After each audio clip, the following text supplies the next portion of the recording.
Assalamualaikum warahmatullahi wabarakatuh.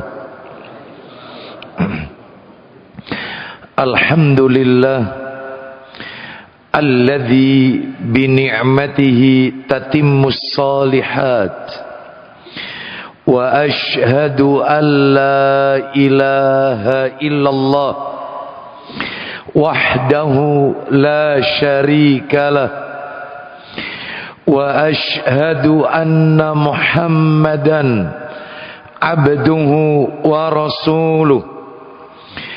Ya ayyuhalladzina amanu taqullaha haqqa tuqatih wa la tamutunna illa wa antum muslimun. Amma ba'du, fa inna asdaqal hadisi kitabullah wa khairal hadi hadi Muhammadin sallallahu alaihi wasallam wa syarral umuri muhdatsatuha wa kullu muhdatsatin bid'ah wa kullu bid'atin dhalalah wa kullu dhalalatin finnar. Ikhwan wa akhwati fillah, bapak-bapak, ibu-ibu, kaum muslimin dan muslimah, jamaah salat isya dan majelis taklim Masjid Namira, Kota Lamongan, yang semoga semuanya dimuliakan oleh Allah Subhanahu wa ta'ala. Kepada segenap pengurus yayasan dan takmir Masjid Namira yang semoga dirahmati oleh Allah Subhanahu wa ta'ala. Dan tentunya kami tujukan secara khusus kepada keluarga besar Al-Akh Bapak Haji Helmi Reza beserta keluarga. Semoga Allah senantiasa melimpahkan karunia rahmat dan barakah pada keluarga dan usaha beliau. Tidak ada kata yang patut kita ucapkan pada malam hari ini selain rasa syukur kita kepada Allah Tabaraka wa ta'ala atas segala karunia nikmat yang telah Allah berikan kepada kita. Salah satu di antara sekian banyak kenikmatan-kenikmatan yang Allah berikan kepada kita dan kita rasakan pada malam hari ini adalah Allah Subhanahu wa ta'ala kembali mempertemukan kita di salah satu rumah Allah dari sekian banyak rumah-rumah Allah yang ada di muka bumi ini, yaitu Masjid Namira, dalam rangka melaksanakan amalan-amalan ketaatan kepada Allah Subhanahu wa ta'ala, terutama di bulan Sya'ban ini. Kenapa dengan bulan Sya'ban? Rasulullah sallallahu alaihi wasallam beliau pernah menjelaskan tentang salah satu di antara keutamaan bulan Sya'ban. Beliau sallallahu alaihi wasallam bersabda, bulan Sya'ban itu adalah wa huwa syahrun turfa'u fihil a'malu ila rabbil alamin. Bulan Sya'ban adalah bulan diangkatnya amalan seorang hamba kepada Rabb semesta alam. Berarti bulan Sya'ban ini bulan pelaporan amal. Dan perlu Bapak Ibu ketahui sekalian, amalan kita, amal-amal kebajikan kita dilaporkan oleh para malaikat pencatat amal kepada Allah Azza wa Jalla itu di 3 keadaan. Yang pertama, ada amalan itu dilaporkan setahun sekali, yaitu di bulan Sya'ban, di mana kita sedang berada di dalamnya. Yang kedua, amalan itu dilaporkan kepada Allah sepekan 2 kali, Senin dan Kamis. Makanya ketika Nabi ditanya tentang puasa Senin Kamis, Nabi menjawab, fa'uhibbu an yurfa'a amali wa ana shaim. Maka aku senang ketika amalku diangkat, aku sedang dalam keadaan berpuasa.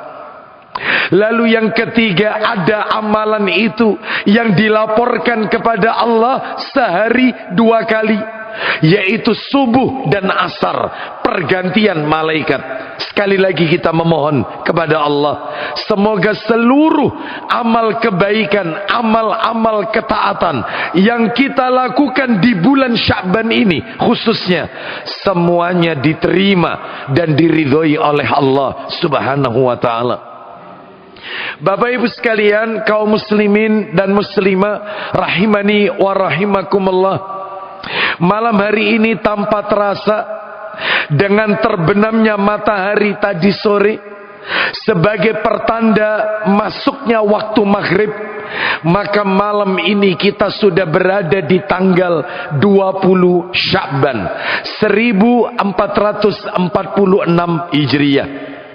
Itu artinya Bapak Ibu sekalian, tinggal tersisa 9 hari atau 10 hari lagi kita akan memasuki Ramadan 1446 Hijriah.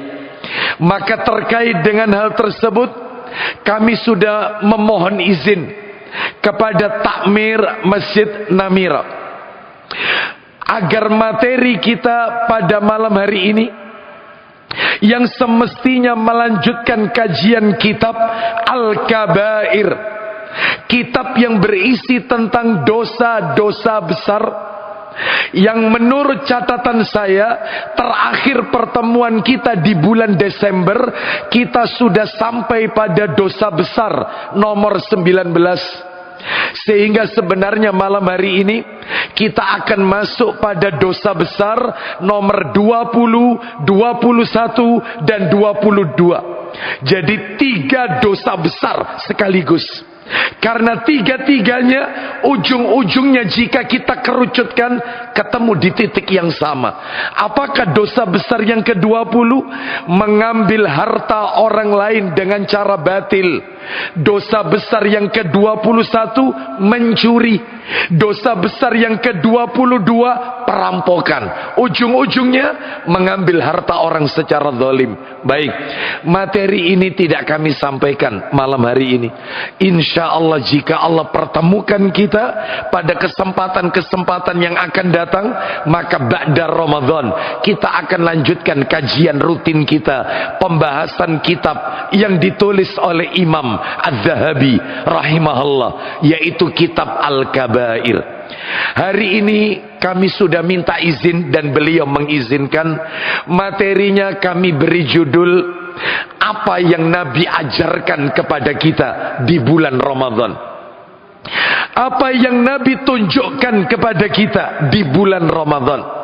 Karena Ramadan semakin dekat, maka kita butuh bekal ilmu ketika memasuki bulan Ramadan. Sebab Bapak Ibu sekalian, mohon maaf, kata para alim ulama, salah satunya yang dikatakan oleh Al-Imam Ibnul Qayyim Al-Jauziyah rahimahullah, beliau mengatakan, al-amilu bila ilmin kasairi bila dalilin. Artinya orang yang beramal ibadah, orang yang beramal tanpa ilmu bagaikan orang yang berjalan tanpa penuntun. Wa ma'lumun anna ataba misli hadza aqrabu min salamatihi. Dan sudah kita ketahui bersama, sudah dimaklumi, orang yang berjalan tanpa penuntun akan mendapatkan kesulitan dan sulit untuk selamat. Dan tidak ada penuntun terbaik kecuali baginda Rasul sallallahu alaihi wasallam. Oleh karena itu mari kita melihat apa sih yang Nabi ajarkan kepada kita di bulan Ramadan. Oleh karenanya Bapak Ibu sekalian, rahimani wa rahimakumullah, tentunya semakin mendekati Ramadan, maka tentunya kita dalam hati harap-harap cemas. Kenapa? Kita berharap bisa memasuki Ramadan dan kita cemas, jangan-jangan Allah tidak takdirkan kita untuk berjumpa dengan Ramadan di tahun ini. Makanya disebutkan oleh Yahya bin Abi Katsir rahimahullah, beliau pernah berdoa. Nah, beliau pernah mengatakan bahwasanya salah satu doa yang sering diucapkan oleh generasi salafus soleh, generasi orang-orang soleh yang terdahulu, yaitu sebuah doa. Insya Allah Bapak Ibu sudah pada hafal. Minimal doa ini familiar di telinga kita. Doa agar Allah mempertemukan kita dengan Ramadan. Doa itu berbunyi, Allahumma sallimna ila Ramadan wa sallim lana Ramadan wa tasallamhu minna mutaqabbalan. Isi doa ini ada 3. Yang kita minta kepada Allah dalam doa ini ada 3. Yang pertama, Allahumma sallimna ila Ramadan. Ya Allah, pertemukan kami dengan bulan Ramadan. Wasallim lana Ramadan, dan berikan kami keselamatan pada bulan Ramadan tersebut. Artinya, maksudnya adalah jangan kau berikan kami sakit ya Allah, berikan kami kesehatan, keselamatan di bulan Ramadan tersebut.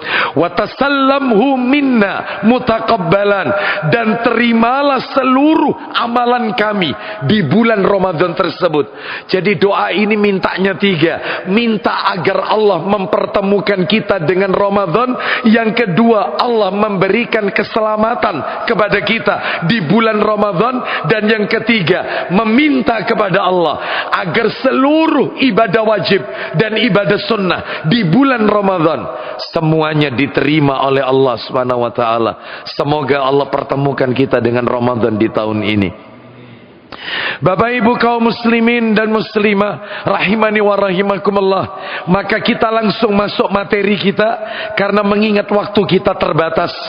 Apa saja yang Nabi ajarkan di bulan Ramadan? Banyak.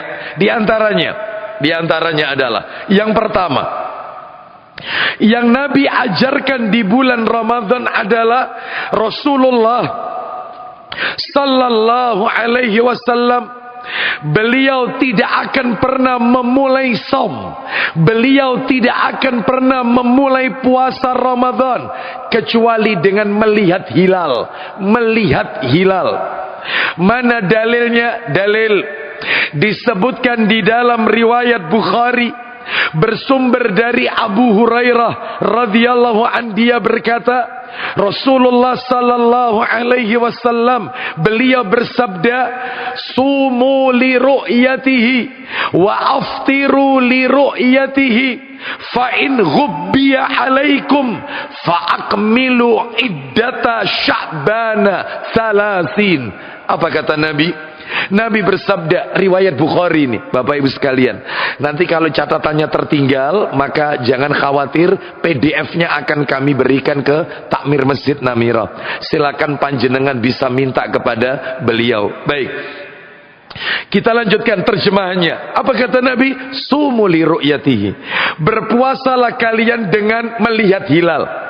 Wa aftiru, dan berbukalah, beridul fitrilah dengan melihat hilal.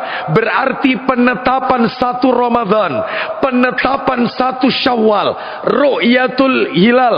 Lalu Nabi melanjutkan, fa'in ghubbiya, apabila hilal itu terhalangi oleh pandangan kalian, tertutup, tidak terlihat, maka metode yang Nabi terapkan yang kedua adalah fa'akmilu iddata sya'bana 30, maka sempurnakan bilangan Sya'bannya menjadi 30 hari. Berarti kalau disimpulkan, simpel sebenarnya. Yang Nabi ajarkan kepada kita penetapan 1 Ramadan, 1 Syawal. Apa itu? 1, melihat hilal. Kalau hilal tidak nampak, maka dilakukan istiqmal, disempurnakan bilangan Sya'ban atau Ramadannya menjadi 30 hari. Bapak Ibu mohon maaf, kalender Hijriah itu umurnya cuma 2. Kalau tidak 29 ya 30 hari. Beda dengan Masehi, umurnya 4 Masehi itu. Yang pertama ada yang tanggal 28 Februari itu. Yang kedua ada umurnya 29, yaitu Februari tahun kabisat, 4 tahun sekali biasanya. Yang ketiga ada yang umurnya 30 hari. Dan ada yang keempat umurnya 31 hari. Biasanya Januari, Maret kan gitu ya, dan seterusnya. Biasanya kalau kita lihat itu di tangan kita itu yang menonjol itu yang 31 hari. Baik, kita lanjutkan. Maka sempurnakan. Kalau kita lihat kalender kita, tanggal 28 Februari hari Jumat itu posisi Sya'ban umurnya 29.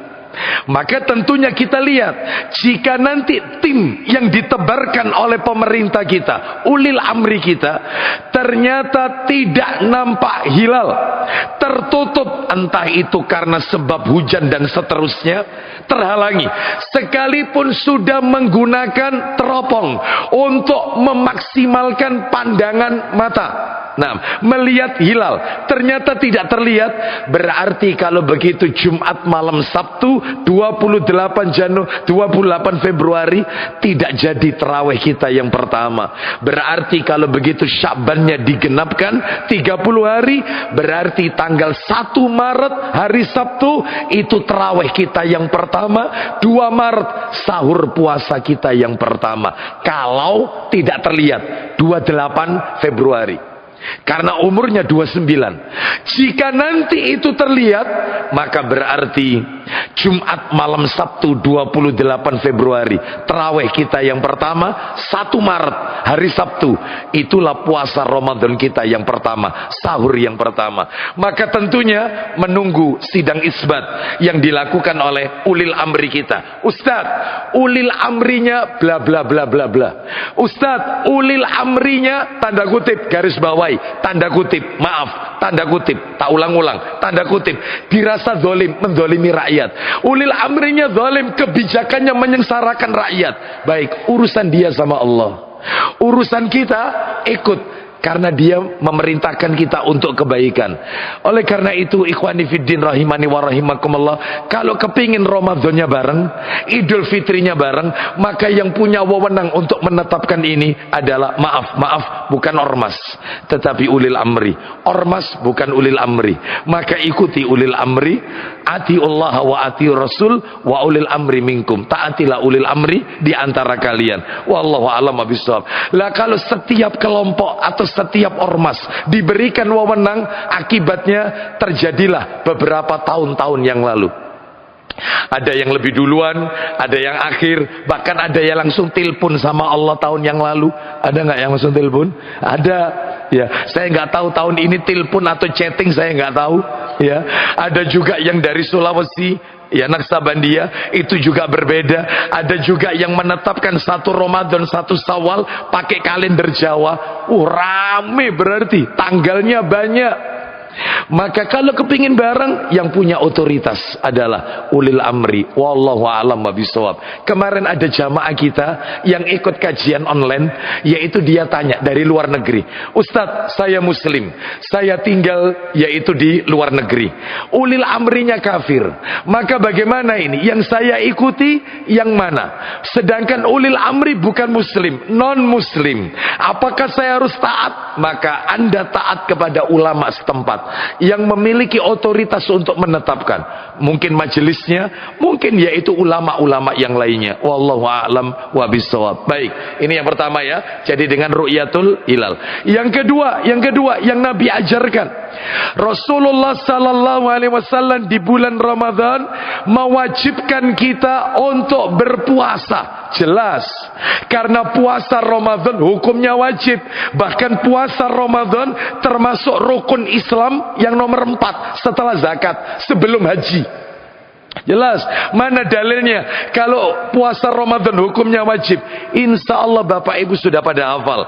Ayatnya sering kita dengarkan. Al-Baqarah 183. Ya ayyuhalladzina amanu kutiba alaikumus siyam. Wahai orang-orang yang beriman, diwajibkan atas kalian untuk berpuasa. Wajib berarti.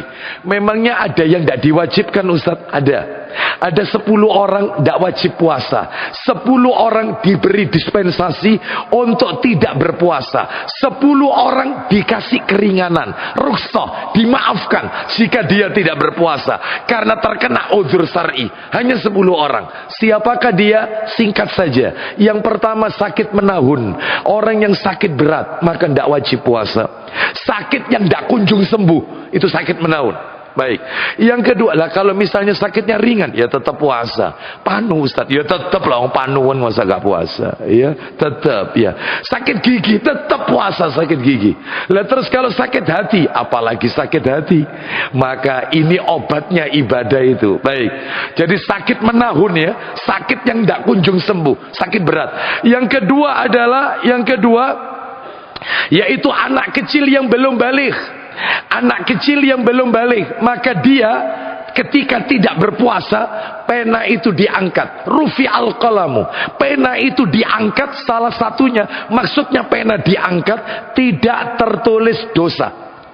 Siapa itu salah satunya? Anak kecil yang belum balik. Yang nomor 3 adalah orang gila, hilang akal. Hilang akal.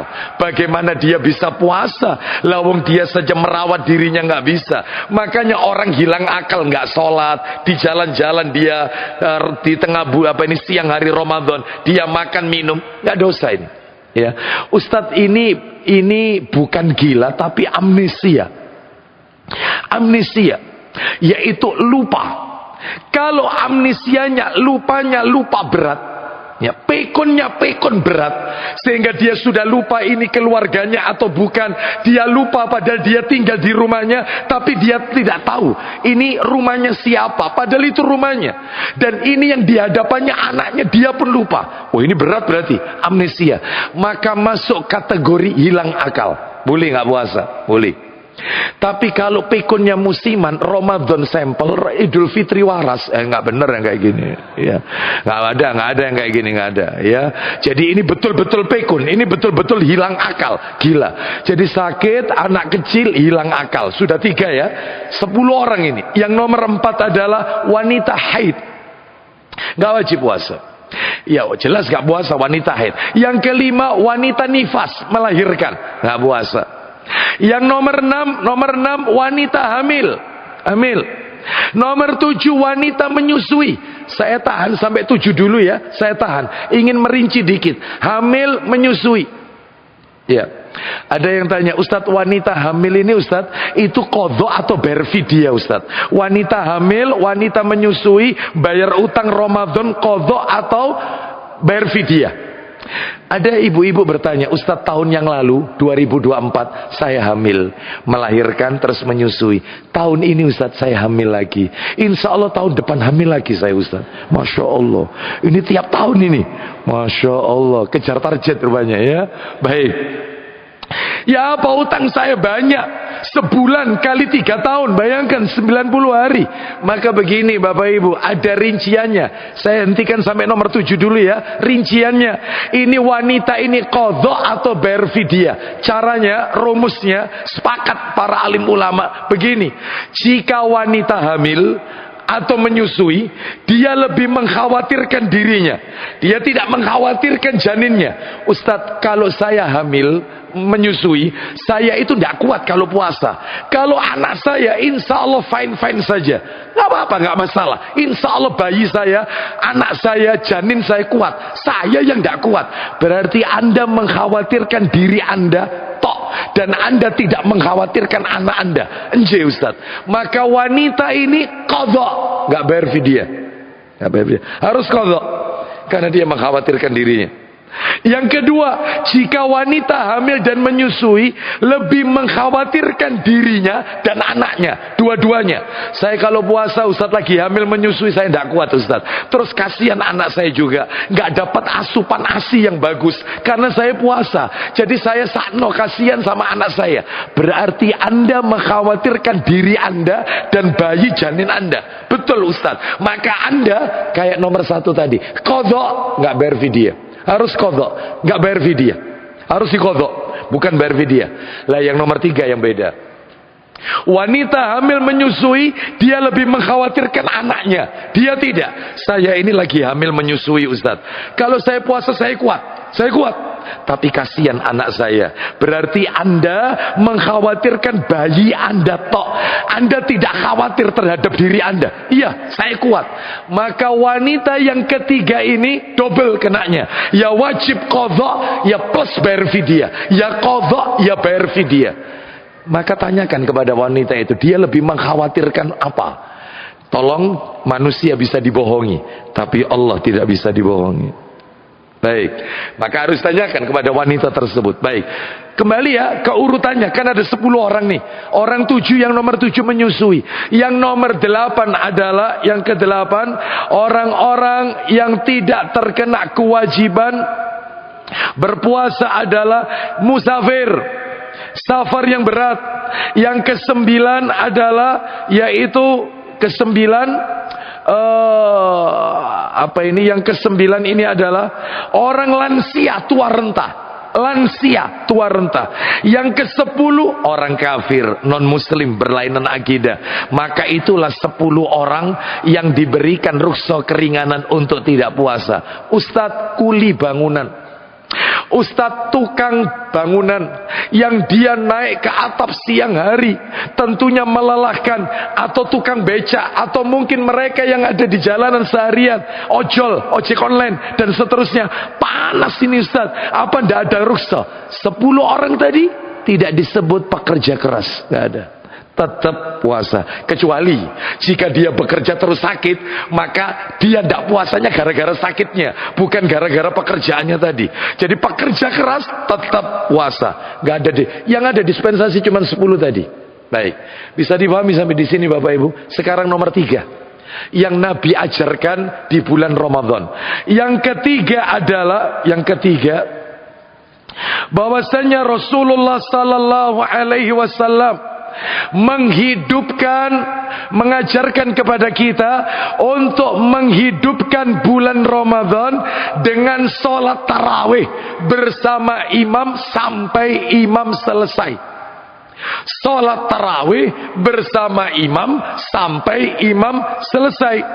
Ustadz kok pakai ada embel-embel sampai imam selesai? Begini dalilnya, riwayat Abu Dawud, Sunan Abu Dawud, nomornya 1375, dari Abu Dzar radhiyallahu an, dia berkata, Rasulullah sallallahu alaihi wasallam bersabda, innar rajula idza shalla ma'al imam hatta yansarifa husiba lahu qiyamu lailatin, atau kama qala Nabi sallallahu alaihi wasallam. Artinya, sesungguhnya seseorang yang sholat tarawih, sholat malam bersama imam sampai imam kelar, sampai imam selesai, maka orang itu mendapatkan pahala seperti orang yang beribadah semalam suntuk. Masya Allah, malam itu seperti dia melakukan ibadah sampai fajar sodik, sampai pagi. Padahal bisa jadi orangnya setelah tarawih dia pulang tidur, tapi tidurnya dia tercatat kayak ibadah sampai subuh, gara-gara ikut imam sampai imam selesai. Muncul permasalahan di masyarakat, Ustadz, habis tarawih saya pulang Ustadz, saya tidak ikut witirnya imam. Lu kenapa kok tidak ikut witirnya imam? Nanti malam saya pengen tahajud lagi Ustadz, makanya nanti witirnya tak taruh di akhir malam. Lah kok saya ikut, kalau saya ikut imam maka nanti malam tidak bisa tahajud, katanya witir itu penutup. Lah gak iso dibuka mana Ustadz? Ini harus diluruskan. Ada lagi. Nanti kita bahas ya secara ringkas saja ini ya, karena waktunya. Ada lagi, Ustadz, imamnya telulekur Ustadz. Selekur, telulekur. Saya dapat 8 rakaat, saya pulang, saya witir sendiri. Klasik, harus diluruskan.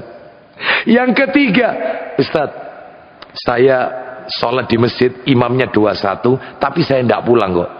Begitu dapat 8 rakaat, saya tidak ikut lanjut, tak tinggal baca Quran, zikir. Begitu imamnya witir, saya ikut witir. Kan berarti saya tidak pulang, saya tetap di masjid itu. Klasik, perlu diluruskan.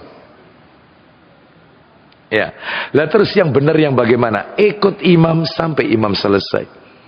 Maka perkara yang nomor 1 tadi, sholat witir, setelah witir boleh sholat malam lagi. Bahkan Bapak Ibu mohon maaf, yang tidak boleh itu adalah dalam semalam 2 kali witir. Maka setelah witir habis tarawih, silakan nanti malam tahajud, jangan ditutup witir lagi. Bapak Ibu akan kaget. Anda akan kaget. Selama ini yang Bapak Ibu pahami, sholat malamnya Nabi itu kan 11. 2 rakaat salam, 2 rakaat salam, berarti 4 kali salam lah. 4 kali salam, witirnya 3 rakaat. 8 ditambah 3, berarti 11. Selama ini yang kita pahami itu tok. Maaf. Di dalam hadis riwayat Muslim, masjid ini punya Sahih Muslim. Kalau mau dicek, monggo. Dalam hadis Muslim, Nabi pernah sholat tahajud, sholat malam, itu 11 rakaat, tapi modelnya adalah 9 rakaat dulu, baru 2 rakaat. Witir didistikno, witir didulukan, baru kemudian tahajud. 9 plus 2, tetap 11. Lu 9 itu witirnya gimana tahiyatnya? 2 kali tahiyatnya. Rakaat ke-8 tahiyat tapi tidak salam. Bangkit lagi. Rakaat ke-9 tahiyat baru kemudian salam. Jadi mirip kayak sholat maghrib. Sholat maghrib itu kan 3 rakaat, tahiyatnya 2 dan 3. Ini tidak. Tahiyatnya 8 dan 9. Jadi 1 sampai 7 itu terus berdiri. Habis sujud berdiri. Sujud lagi berdiri terus, begitu 8 tahiyat, innaka hamidum majid, berdiri lagi, Allahu akbar, ruku Allahu akbar, sami Allah, sujud, terus tahiyat lagi, baru kemudian salam. Bisa dipahami di sini? Lalu kemudian 2 rakaat malamnya, tahajudnya, berarti dibalik oleh Nabi, sah, nggak apa-apa. Bahkan Nabi pernah tanya kepada Abu Bakar As-Siddiq radhiyallahu an, kapan kamu sholat? Ya, kapan kamu sholat witir? Kapan kamu sholat witir? Abu Bakar radhiyallahu menjawab, aku sholat witir setelah Isya. Habis Isya witir Abu Bakar radhiyallahu an. Nabi tanya kepada Umar radhiyallahu an, kapan kamu sholat witir? Umar radhiyallahu an menjawab, aku witir di akhir malam. Apa kata Nabi? Engkau Abu Bakar orang yang berhati-hati, dan engkau Umar orang yang diberikan kekuatan. Dua-duanya direferensikan oleh Nabi. Habis Isya mau witir, perkara nanti tengah malam mau tahajud, silakan. Tapi jangan witir lagi, karena witirnya ditaruh di awal. Jadi nggak apa-apa. Habis witir dibuka lagi tahajud. Ikuti eman, nggak dapat pahala seperti ibadah semalam suntuk. Termasuk tadi yang alasan klasik nomor 2, imamnya 21, imamnya 23. Apa salahnya? Memang betul Bapak Ibu, memang benar Nabi tidak pernah seumur hidup sholat lebih dari 11, lebih dari 13, 11 atau 13 rakaat. Itu pengakuan Aisyah radhiyallahu anha, memang benar. Terus di mana itu modelnya 23? Amirul Mukminin Umar bin Khattab radhiyallahu an, yang mana beliau menambah jumlah rakaat. Kenapa? Karena supaya surat yang dibaca yaitu lebih ringan untuk kaum muslimin. Mohon maaf ini ya, mohon maaf, saya minta maaf nih, saya minta maaf sebelumnya ya. Ini ada kitabnya Sahih Fiqih Sunnah jilid 2. Teman-teman Muhammadiyah, teman-teman Al-Irsad yang sholatnya itu 11 rakaat, katanya mencontoh Nabi, keren, Masya Allah. Tapi sekalian mencontoh Nabinya, habis Al-Fatihah yang dibaca Nabi Al-Baqarah, An-Nisa, Ali Imran. Nabi itu 11. Habis Al-Fatihah, Al-Baqarah 286 ayat, An-Nisa 176 ayat, dan Ali Imran 200 ayat. Ustaz kok tidak urut? Mestinya kan Al-Baqarah, Ali Imran, An-Nisa. Nabi ingin memberikan pelajaran kepada kita bahwasanya kalau sholat sunnah suratnya tidak urut nggak apa-apa. Misalnya panjenengan rakaat pertama sholat duha misalnya, Qul huwallahu ahad, sholat duha kan sunnah. Rakaat kedua mundur idza jaa, nggak apa-apa. Tapi kalau sholat wajib urut. Rakaat pertama Qul huwallahu misalnya, rakaat kedua setelahnya kalau ndak Qul a'udzu birabbil falaq ya Qul a'udzu birabbin nas. Lah ini masalahnya ada imam mimpin sholat isya, rakaat pertama Qul a'udzu birabbin nas, entek. Berarti rakaat kedua Al-Baqarah. Iya. Jadi sholat wajib itu urut. Kalau sholat sunnah tidak, kembali ke tadi. Mestinya ikut itu. Lah Umar bin Khattab, Ustaz. Umar bin Khattab 23 rakaat menyuruh Ubay bin Ka'ab radhiyallahu anhu menjadi imam sholat tarawih. Itu satu rakaatnya 100 ayat. Satu rakaat 100 ayat. Jadi ini bukan masalah jumlah rakaat. Yang mau pakai 11 ngikut Nabi, Masya Allah. Yang ikut 23, Masya Allah, sunnahnya sahabat. Nabi saja sebelum wafat, apa wasiat terakhir Nabi? Fa'alaikum bisunnati wa sunnatil khulafa'ir rasyidin al-mahdiyyin, tamassaku biha wa addu 'alaiha binawajid. Ikutilah sunnahku dan sunnah khulafa'ir rasyidin yang telah mendapatkan petunjuk, dan gigitlah dua sunnah itu, sunnahku dan sunnah para sahabat, dengan gigi geraham kalian. Nabi memberikan isyarat gigi geraham karena gigi geraham itu kalau gigit lebih kuat daripada gigi depan. Maksudnya pegang erat-erat. Loh, berarti nggak apa-apa. Yang salah itu yang tidak terawih. Ditambah lagi yang salah, yang terawihnya kehilangan tumak nina. Tumak nina itu rukun sholat loh Bapak Ibu. Maaf ya, tumak nina, tenang, gak kesusu, tidak tergesa. Itu rukun sholat. Seperti Al-Fatihah. Yang pernah belajar fikih, silakan dicek. Rukun sholat takbiratul ihram, Al-Fatihah, tumak nina. Maka kalau sholat cepet-cepetan, maka kehilangan tumak nina. Silakan, yaitu Anda mau sholat berapapun, dan kalau imam masih belum kelar di masjid, maka ikuti imam. Kemarin ada yang tanya, Masjid Al-Akbar Surabaya, Masjid Agung Al-Akbar itu terawihnya 2 kali, imamnya ada 2. Jadi yang pertama 8 rakaat, terus kemudian imamnya mundur, dilanjutkan imam yang lain, neruskan sampai 23 sakwitirnya. Lah ini jamaah bingung, iki sing tak ikuti imam sing pertama apa lanjut imam kedua? Jawabannya, selama di masjid itu masih ada sholat dan belum ditutup witir, ikut imam sampai kelar. Berarti tetap terlalu ya nggak apa-apa. Seperti itu, ya. Baik, insya Allah. Baik, kita lanjutkan. Sekarang yang ke berapa? Nomor 4. Yang Nabi ajarkan membayar zakat fitri, zakat fitrah. Disebutkan di dalam dalil, yaitu riwayatnya adalah riwayat Abu Dawud dan Ibnu Majah. Ibnu Abbas radhiyallahu anhuma pernah berkata, faradha Rasulullah sallallahu alaihi wasallam zakatal fitri tuhratan lis-shaimi minal laghwi aw rafat. Ya, artinya Rasulullah SAW mewajibkan zakat fitrah, zakat fitri bagi orang yang berpuasa untuk mensucikan orang yang berpuasa dari perkataan yang sia-sia dan tidak bermanfaat, tidak berguna. Makanya yang namanya orang puasa, Pak, maaf ya, namanya orang puasa, kadang lagi puasa ngomongin orang, menghibah, menfitnah orang, maka penyucinya zakat fitrah. Dan zakat fitrah cuma ada di Ramadan. Selain Ramadan tidak ada zakat fitrah, adanya zakat mal. Beda. Kalau zakat fitrah hanya ada di bulan Ramadan. Baik. Kemarin ada yang tanya, Ustadz, zakat fitrah? Iya, zakat fitrah. Ini zakat apa? Zakat bahan makanan pokok. Bahan makanan pokok. Jadi meskipun orang Madura makan jagung, orang Maluku makan sagu, maka bahan makanan pokok yang dizakatkan tetap bahan makanan pokok nasional, yaitu beras, padi. Baik, itu yang dizakatkan. Nabi makanan pokoknya kurma, kismis, gandum. Itu yang dizakat fitrahkan. Dan ukurannya satu sok. Ukuran kita kilogram. Ya, saya pernah baca artikel majalah Al Furqon, Sedayung Gresik. yang dicetak oleh Pondok Pesantren Al Furqon Sedayung Gresik. Saya punya artikelnya. Itu Ma'had Al Furqon pernah melakukan penelitian. Satu sok di zaman Nabi pakai kurma, pakai gandum, itu di zaman kita kilogram, nggak ada sok. Nggak ada sok.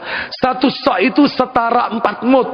Satu mut itu 2 telapak tangan orang dewasa. Jadi kita gabungkan gini telapak kita. Kita kalau misalnya ngambil beras atau ngambil sesuatu, kita ginikan, ini 1 mut. Ini 4 mut. Jadi 4 kali. 2, 3, 4. Lah ini sama dengan 1 sok. Lah ini kilogram. Ada ons, ada kilogram, ada gram. Berapa? Yang saya tahu hasil penelitian itu setara 1 sok setara 2,3175 kalau nggak sampai 2,5, nggak sampai 2,5 kilo, nggak sampai.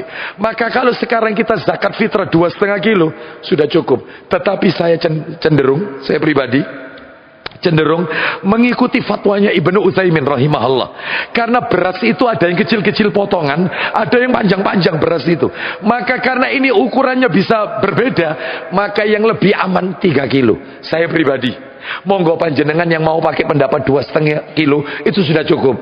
Tapi saya pribadi lebihkan aja sekalian 3 kilo. Karena apalagi di zaman Nabi kurma sama beras, tentunya beras jenisnya, maka untuk amannya 3 kilo. Wallahu alam. Berarti tidak bisa pakai uang, nggak bisa. Di zaman Nabi sudah ada dinar, mata uang. Di zaman Nabi ada dirham, tapi Nabi tidak pernah menyuruh kita bisa diganti dengan mata uang. Makanya banyak sekarang orang bayar zakat fitrah main transfer uang atau setor uang. Apalagi ada sebagian masjid disiasati pakai ilmu siasat. Jadi masjid nyediakan 3 kilogram di sampingnya. Orang bayar pakai uang, uang diterima, berasnya dikasihkan. Ini monggo panjenengan setorkan lagi zakat fitrah panjenengan. Jadi cuma disiasati aja. Ini kalau dilakukan di masjid, maka tidak boleh jual beli di dalam masjid, haram. Dan cara seperti ini nggak pernah Nabi lakukan. Yang benar itu dari rumah itu sudah beras. Baik.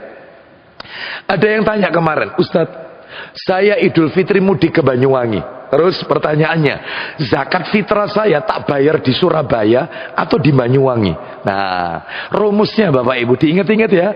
Rumusnya zakat fitrah beda dengan zakat mal. Zakat fitrah itu rumusnya mengikuti badan. Badan Anda ada di mana, ya di situ Anda keluarkan zakat fitrah. Beda dengan zakat mal. Makanya kemarin ada jamaah kita itu chat ke saya, Ustadz, insya Allah tahun ini saya umroh Ramadan sampai Idul Fitri di Mekah, Ustaz. Lah terus zakat fitrah saya tak bayar di Ustaz.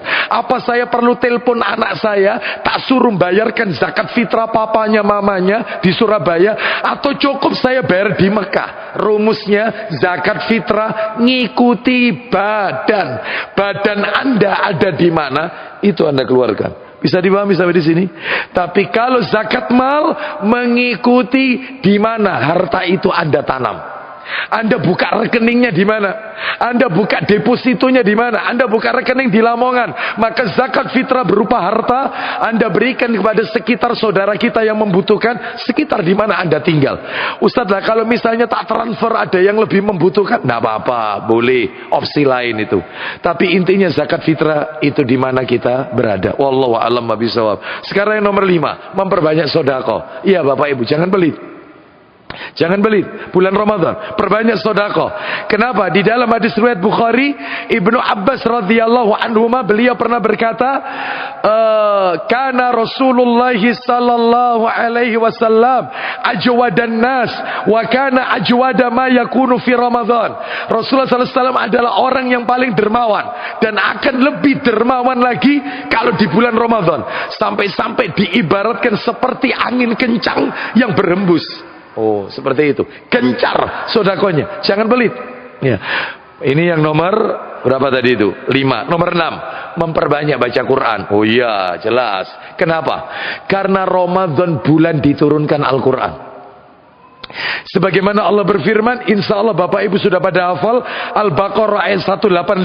Syahrul Ramadan alladzi unzila fihil Quran.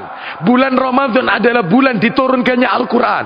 Maka ibadah yang harus dioptimalkan itu adalah membaca Al-Quran.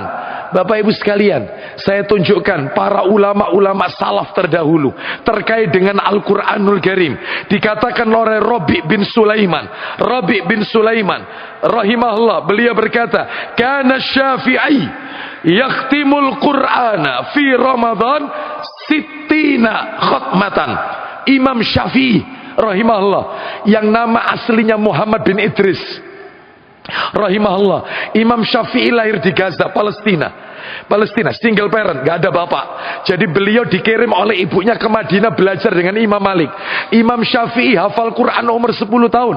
Satu-satunya imam mazhab yang nasabnya ketemu sama kakeknya Nabi Abdul Muthalib, cuman Imam Syafi'i.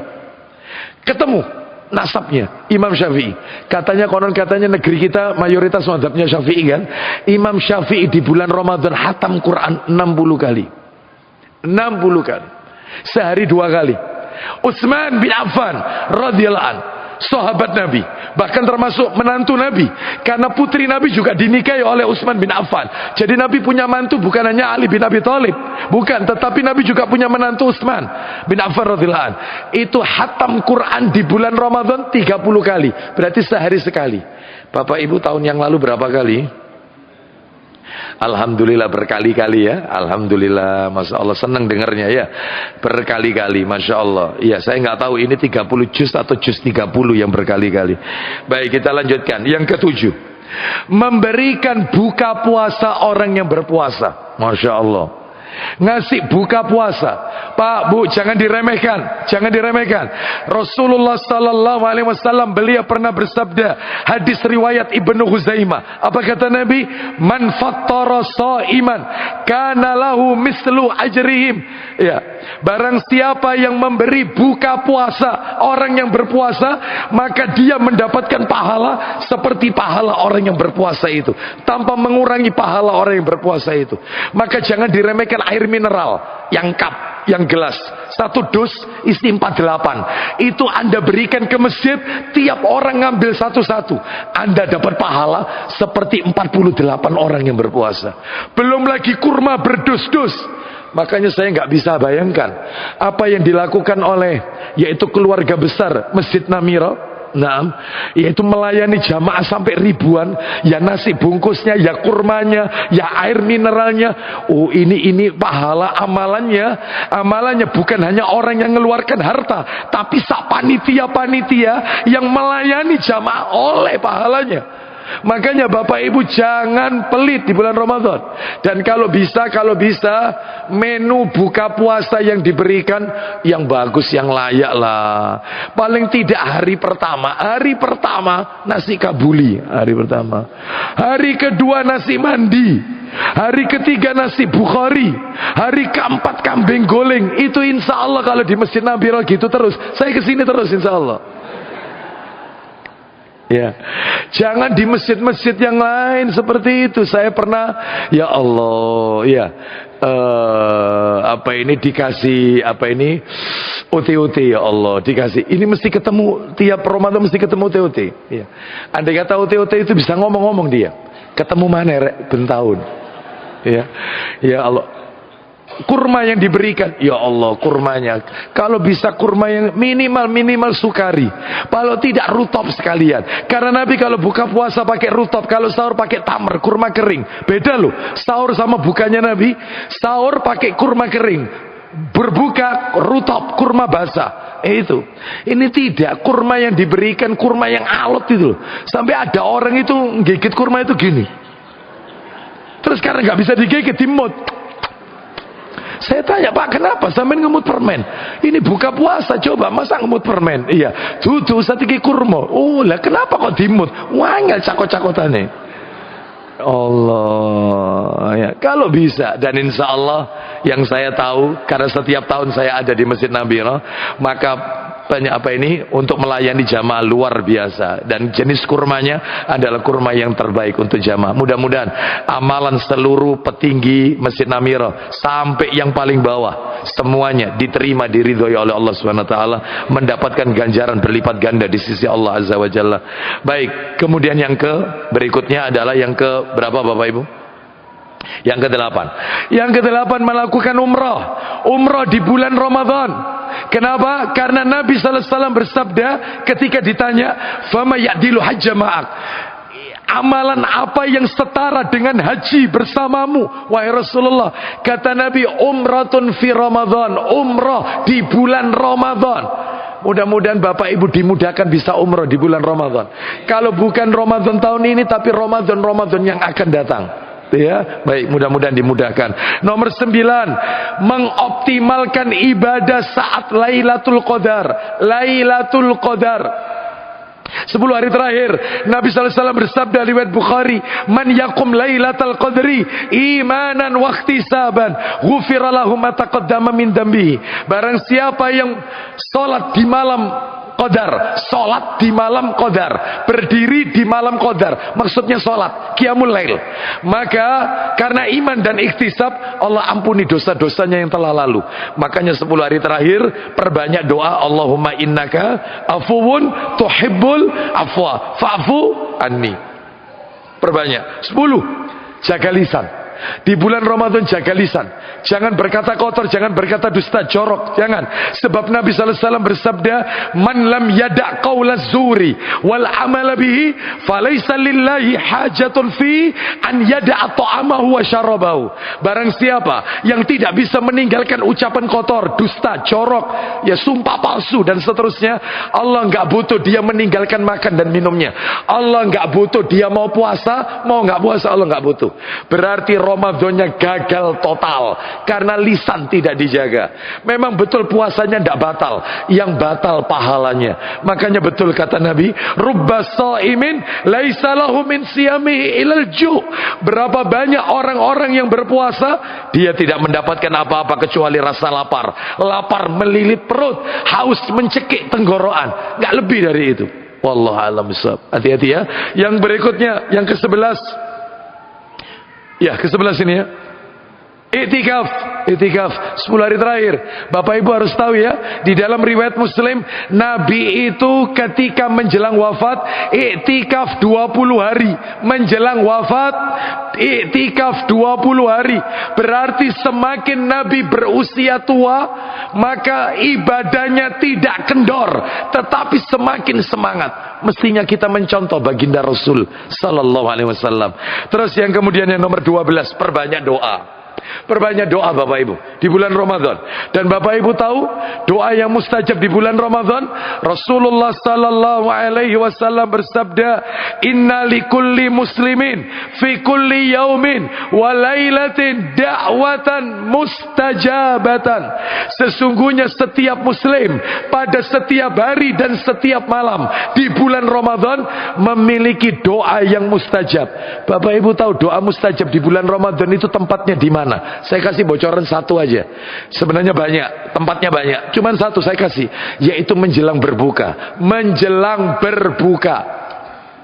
Saya kalau lihat di Madinah, 10 menit mau adzan, 10 menit mau adzan, Mekah sama Madinah, terutama Madinah ya, terutama Madinah.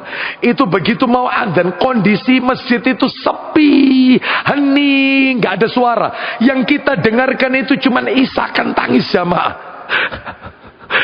Semuanya ngangkat tangan doa. Mereka tahu kalau ini waktu doa mustajab. Kita tidak. Keleleng kulineran ngabuburit, keleleng dari kecepot ya.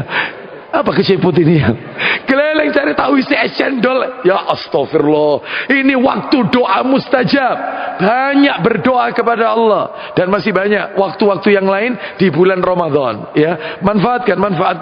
Sebab jangan-jangan ini tahun ini Ramadan terakhir buat kita. Mertua saya, maaf cerita dikit ya. Tahun yang lalu 2024 saat Idul Fitri, saya berkunjung menjenguk. Dia bilang kepada saya, "Dilip, mudah-mudahan hari raya tahun depan kita ketemu." "Iya ma, insya Allah." "Doakan mama sehat ya." "Insya Allah saya doakan ma." "Baik." November bilang sama saya, November kemarin, "Iya, mudah-mudahan kita ketemu Ramadan di Libya." "Iya, tak doakan mama ini sehat." "Iya, saya doakan ma, mudah-mudahan kita ketemu tidak hanya Ramadan tahun depan tapi tahun-tahun berikutnya. Amin, amin." Ternyata 9 Desember, November akhir bilang seperti itu, 9 Desember kemarin wafat. Maka kita nggak tahu umurnya orang. Iya, yang tahu hanya Allah Azza wa Jalla. Jangan-jangan Ramadan kemarin Ramadan terakhir bagi kita. Kita nggak ketemu lagi Ramadan tahun ini. Maka begitu kita ketemu, manfaatkan. Semua mereka yang sekarang ini ada di kuburan, semua mereka yang sekarang ini lagi terkungkung di alam kubur, menanti alam penantian, alam transit, alam barzah, menunggu kiamat. Mereka menginginkan punya angan-angan seperti kita yang saat ini duduk di majelis taklim. Mereka kepingin berbuat kebaikan, mereka kepingin beramal soleh. Maka kita yang dikasih umur oleh Allah, jangan dihabiskan untuk main game, sesuatu yang sia-sia, manfaat, sesuatu yang tidak bermanfaat. Manfaatkan untuk beribadah kepada Allah Azza wa Jalla. Optimalkan. Sudah bukan waktunya lagi keliling untuk cari kebutuhan logistik hari raya. Sebab orang semakin mendekati Idul Fitri, yang dipikirkan kan uang baru belum tukar uang baru, belum beli sepatu, bingung, belum. Dia tidak mikir, ya Allah, Ramadan tahun ini kau terima atau tidak? Umurku sisa berapa ya Allah? Tobatku kau terima atau tidak? Dosaku kau ampuni atau tidak? Dia nggak mikir. Mestinya itu yang dipikirkan, bukan mikiri baju baru, celana baju, bukan. Ya, oleh karena itu maka ayo optimalkan ibadah Ramadan. Harus ada perencanaan target mulai sekarang. Sebab panjenengan kalau tidak punya perencanaan target, meskipun itu sifatnya teknis, jangan harap Ramadannya sukses. Mulai sekarang sudah dicatat, Ramadan tahun ini minimal hatam Quran 3 kali. Ramadan tahun ini tarawih full Masjid Namira, iktikaf full Masjid Namira. Ramadan tahun ini tiap masjid saya nyumbang 5 bungkus nasi di masjid-masjid. Ramadan tahun ini tulis zakat fitrah saya sekian, tak kirim kemana. Sudah direncanakan, ada perencanaan target. Insya Allah sukses Ramadannya. Tapi kalau aku lapo begitu masuk Ramadan bingung, lapo ya Ramadan, wah terlambat. Mestinya sebelumnya. Makanya gagal total Ramadannya karena tidak ada perencanaan target. Baik. Terus kemudian yang berikutnya nomor 13 adalah sahur diakhirkan. Sahur diakhirkan. Sebab Nabi bersabda, la tazalu ummati ala sunnati ma lam tantadir bi fitriha an-nujum. Umatku akan senantiasa berada di atas sunnahku, ya selama mereka tidak menunda berbuka sampai munculnya bintang-bintang. Jadi kalau sahur diakhirkan, kalau berbuka diawalkan. Jadi ketika berbuka matahari terbenam, maka berbuka. Saya tanya sama panjenengan, jujur. Panjenengan kalau berbuka puasa menunggu adzan maghrib atau matahari terbenam? Hah? Matahari? Yang Anda tunggu kalau berbuka adzan atau lihat matahari terbenam? Ada tidak di Quran berbukalah ketika mendengar azan? Nggak ada. Azan itu untuk sholat, sedangkan puasa ini adalah dengan kaitannya matahari. Lah masalahnya kita tidak tinggal di puncak gunung, kita tidak tinggal di bibir pantai, sehingga kita tidak mengetahui sunset, matahari terbenam. Maka tidak apa-apa patokannya azan boleh, nggak masalah, ya nggak apa-apa. Tapi intinya adalah dengan matahari sebenarnya. Cuman karena kita tidak punya kemampuan melihat itu, nggak apa-apa. Ada juga orang itu karena patokannya adzan, ya adzan masjid. Saya selalu tak ingat cerita ini sampai sekarang, tidak pernah tak lupakan. Satu saat ketika saya di rumah, tidak ada jadwal buka bersama, saya lihat TVRI sudah azan, saya lihat TV TVRI sudah azan. Saya bilang sama istri saya, coba ambilkan kurma. Waduh, sudah azan, sudah waktunya, iya sudah azan, TVRI sudah azan. Depan rumah saya itu ada masjid, pintu rumah saya sedikit terbuka. Tetangga saya mondar mandir, nyamperin saya, nyapa saya, assalamualaikum Pak Ustadz. Waalaikumsalam. Loh Pak Ustadz kok sudah makan, sudah dibatalkan? Ya sudah lah, TVRI wis azan kok. Iya. Lo masjid depan belum, sampai cek. Begitu dicek ternyata muadzinnya minum es cendol dulu, ote-ote kurma. Oh marah-marah tetangga saya. Kurang ajar kon dinteni wong sak kampung kon dhisik sing buka. Ya. Ini gara-gara ada, ya mestinya matahari terbenam. Ya sudah, wallahu a'lam bishawab. 14 terakhir, 14 penutup. Ya karena waktunya ya, karena sebenarnya ini Bapak Ibu totalnya, kalau kepingin tahu, totalnya yang Nabi ajarkan di bulan Ramadan adalah totalnya 29 Bapak Ibu. Lah ini sampai jam berapa? Ini belum saya menyentuh tentang hukum-hukum modern yang di zaman Nabi tidak ada. Hukumnya orang puasa pakai inhaler, hukum Hukumnya orang puasa pakai obat tetes mata, injeksi, diinfus, pakai alat semacam seperti yang disemprotkan bagi orang kena penyakit asma, bronchodilator. Ini batal atau tidak? Ini belum bahas itu ini Mas ya. Iya, panjang ini Bapak Ibu sekalian. Maka saya cukupkan yang terakhir nomor 14 saja. Di bulan Ramadan tetap semangat. Jangan lesu, jangan loyo. Kenapa? Karena Rasulullah SAW seumur hidup puasa Ramadan 9 kali. Saya ulang ya, 9 kali. Nabi wafat umur 63, kurangi 9. Berarti Nabi menjalankan puasa pertama kali umur 54 tahun. 54. Maka 9 kali, ternyata yang 6 kali, 6 Ramadan perang. Perang Badar 2 Ramadan. 2 Hijriah bulan Ramadan. Fathul Mekah, menguasai kota Mekah 8 Hijriah bulan Ramadan. Ya, Nabi wafat tahun 11. Ternyata kalau kita lihat, yaitu para sahabat salafus saleh terdahulu 15 Hijriah Ramadan 15 Hijriah menguasai Baitul Maqdis yang dikuasai oleh Umar bin Khattab radhiyallahu anhu. Bahkan sampai 20 Hijriah Mesir dikuasai. Ramadan 63 Hijriah peperangan terhadap tentara India di Sungai Sindi. 91 Hijriah pembebasan Andalus, Sevilla, Toledo, Spanyol dikuasai Muslim. 91 Hijriah dan 93 Hijriah Ramadan kejadiannya. Bahkan kalau mungkin tolong saya diingatkan, kalau nggak salah negeri kita mengumumkan, memproklamirkan kemerdekaan 17 Agustus adalah di bulan Ramadan.